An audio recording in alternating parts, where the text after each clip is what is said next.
Hi అండి, welcome back to Priya's kitchen. ఈరోజు మన రెసిపీ పీతల కర్రీ అండి. ఈ కర్రీ చాలా హెల్దీ, చాలా టేస్టీ అండి. సీ ఫుడ్లో బాగా టేస్టీగా ఉండి హెల్దీగా ఉండే కర్రీ ఏదంటే పీతలని మనం చెప్పవచ్చు.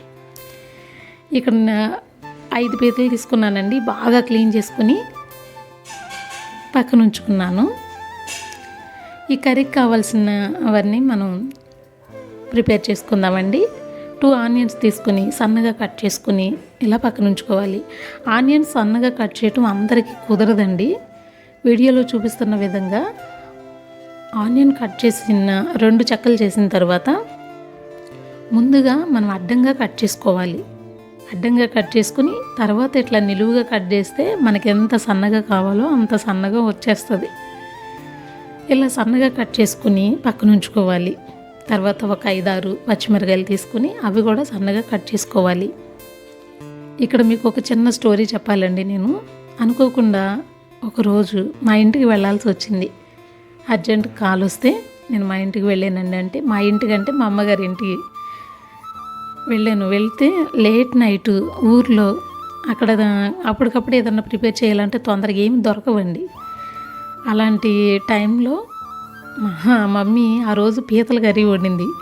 ఆ పీతల కర్రీ వండితే నేను చిన్నప్పటి నుంచి పీతలంటే అంతగా ఇష్టపడేదాన్ని కాదు. కానీ ఆ రోజు ఆ కూర తినాల్సి వచ్చింది ఆ టైంలో నేను. కానీ అప్పటి నుంచి దీని టేస్ట్ ఏంటో అప్పుడు నాకు అర్థమైంది. అప్పటి నుంచి ఈ కర్రీ నాకు ఫేవరెట్ అయిపోయిందండి.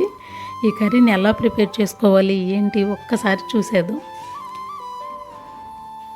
స్టవ్ ఆన్ చేసుకుని గిన్నె పెట్టుకుని కొంచెం ఆయిల్ యాడ్ చేసుకోవాలండి. కొంచెం ఎక్కువే ఆయిల్ పడుతుంది.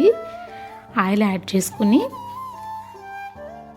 ఆయిల్ హీట్ అయిన తర్వాత ఒక 5-6 పచ్చిమిరకాయలు కట్ చేసి పచ్చిమిరకాయలు యాడ్ చేసుకోవాలి. ఫస్ట్ కర్రీలో పచ్చిమిరకాయలే యాడ్ చేయాలండి. ఇలా యాడ్ చేస్తే పచ్చిమిరకాయల్లో ఉన్న కారం అంతా ఆయిల్కి వచ్చేస్తుంది. మనకి కూరకి బాగా పడుతుంది. తర్వాత కట్ చేసిన ఆనియన్ కూడా యాడ్ చేసి ఇలా కొంచెం దోరగా వేగనివ్వాలి. ఇలా దోరగా వేగిన తర్వాత అల్లం వెల్లుల్లిపాయలండి అప్పటికప్పుడు దంచి వేసుకుంటే చాలా బాగుంటుంది. ఎందుకంటే అల్లం వెల్లుల్లి పేస్ట్ కొంచెం చాలా వరకు స్టాక్ పెట్టుకుంటారండి. దాని స్మెల్ కానీ కలర్ కానీ చేంజ్ అయిపోతూ ఉంటుంది. అలా కాకుండా మనం ఇలాంటి కర్రీస్లోకి అప్పటికప్పుడే దంచి వేసుకుంటే ఆ సువాసన భలే అనిపిస్తుందండి. నేనైతే ఎప్పుడు ఇలానే ప్రిపేర్ చేస్తాను. ఇలా కొంచెం దోరగా వేగిన తర్వాత అల్లం కొంచెం అడుగు పడుతుంది అన్నప్పుడు మనం బాగా క్లీన్ చేసుకున్న పీతలు ఉన్నాయి కదండి, ఆ పీతల్ని ఈ గిన్నెలో యాడ్ చేసుకోవాలి. ఇలా యాడ్ చేసి ఒక్కసారి కలిపి మూత పెట్టి ఒక 2 నిమిషాలు అలా వదిలేయాలి. పీతలు కలిపేటప్పుడు కానీ చేసేటప్పుడు కానీ చాలా రిస్కేనండి. ఎందుకంటే అవి ఆటి జోలికి వెళ్తే అవి ఊరికనే పట్టుకుంటాయి, కరుస్తాయి అనే ఆ భయంతో ఉండేదాన్ని. కానీ ఈ కర్రీ కోసం నేను పీతలు రాకపోయినా కూడా క్లీన్ చేయటం నేర్చుకున్నానండి. ఇలా చేసిన తర్వాత మనం కర్రీకి సరిపడా సాల్ట్ యాడ్ చేసుకుందామండి. ఇలా సాల్ట్ యాడ్ చేసి ఈ ఆయిల్లోనే వీటిని బాగా వేగనివ్వాలి. ఇలా వేగుతూ ఉంటే పీతలు త్వరగా ఉడికిపోతాయండి. అంత ఎక్కువ టైం ఏం పట్టదు. మనకి మటన్ చికెన్ లాగా అంత ఎక్కువ టైం ఏం పట్టదు, త్వరగా కుక్ అయిపోతాయి. సాల్ట్ వేసిన తర్వాత ఒక్కసారి ఇట్లా బాగా కలిపి మూత పెట్టి ఒక్క 10 నిమిషాలు సిమ్లో ఉంచాలండి. సిమ్లో ఉంచి ఇలా ఉడికించాలి. ఇలా ఉడికించిన తర్వాత మనం కర్రీకి సరిపడా కారం యాడ్ చేసుకుందామండి. ఈ కారం గురించి నేను మీకు ఎప్పుడూ చెప్తూ ఉంటాను. నేను సపరేట్గా ధనియాల పౌడర్ కానీ జీలకర్ర పౌడర్ కానీ అంటూ వేయనండి. ఇది మా ఇంటికాడ మా మమ్మీ వాళ్ళు, మా హస్బెండ్ ఇదే కారం తీసుకొస్తారు. ఈ కారం చాలా బాగుంటుందని నేను ఎప్పుడూ చెప్తాను. ఆ ఒక్క కారం వేస్తే చాలండి, మనం అన్నీ వేసినట్టే. ఎందుకంటే అన్నీ దానిలోనే ఉంటాయి. అది ఇంటి దగ్గర పట్టించిన కారం అన్నమాట.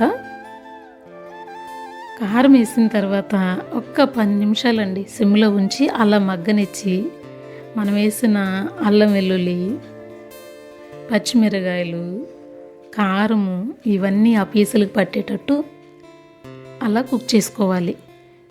ఇలా కుక్ చేసిన తర్వాత మనకి కొంచెం గ్రేవీకి సరిపడా వాటర్ మాత్రమే వేసుకొని ఇంకొక 10 నుంచి 15 నిమిషాలు ఇలా కుక్ అవ్వనివ్వాలి.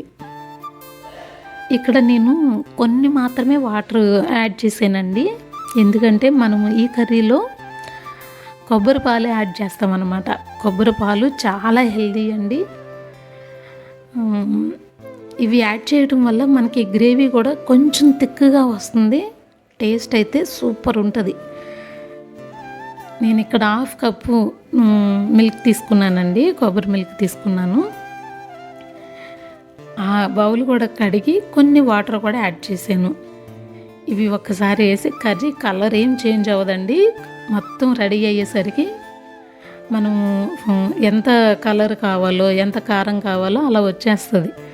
అది కుక్ అవ్వాలన్నమాట. ఇక్కడ కొబ్బరి హెల్దీ అని నేను ఎందుకు చెప్తున్నాను అని అంటే నిజమేనండి. మనము ఒక 1/2 కిలో 1/2 కిలో మటన్ తిన్న ఆ ప్రోటీన్ అంతా మనకి కొబ్బరిలో దొరుకుద్ది.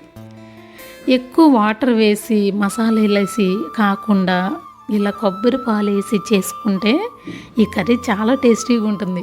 అంటే చాలామంది ఈ టైంలో చింతపండు యాడ్ చేస్తారండి, కానీ చింతపండు అంత హెల్దీ కాదండి, అన్హెల్దీ అనమాట.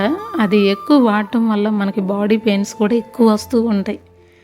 చింతపండు అవాయిడ్ చేసి ఇక ఏ కర్రీ అయినా ఎలా ప్రిపేర్ చేస్తే బాగుంటుందో మనం కొంచెం ఆలోచించుకుంటే మన ఆరోగ్యాన్ని మనం కాపాడుకోవచ్చు. ఎందుకంటే ఇప్పుడు బాడీ పెయిన్స్ ఎక్కువ వచ్చేస్తున్నాయండి. ఇక తప్పని పరిస్థితుల్లో చింతపండు వేసుకోవచ్చు. నేనైతే ఎక్కువ శాతం అది చేపల కర్రీ ఏమన్నా పప్పుచారు చేసినప్పుడు మాత్రమే యాడ్ చేస్తాను, లేదంటే వాడనండి. అలా సిమ్లో ఉంచుకొని స్టవ్ ఆఫ్ చేసి కొంచెం కొత్తిమీర కొంచెం మసాలా వేసుకొని దింపేసుకోవడమేనండి. దింపేసిన తర్వాత చూడండి, ఒక బౌల్లో తీసుకుంటున్నానండి నేను. గుమ్మగుమ్మలాడే దీని స్మెల్ కానీ వేడి వేడి రైస్లో వేసుకు తింటే చాలా బాగుంటుంది. నేను చెప్పాను కదండి, నేను తినని అమ్మాయిని కూడా దీనికి ఫేవరెట్ అయిపోయానంటే దీని టేస్ట్ అంత బాగుంటుంది. చూడండి ఎంత మనకు కావాల్సినంత గ్రేవీగా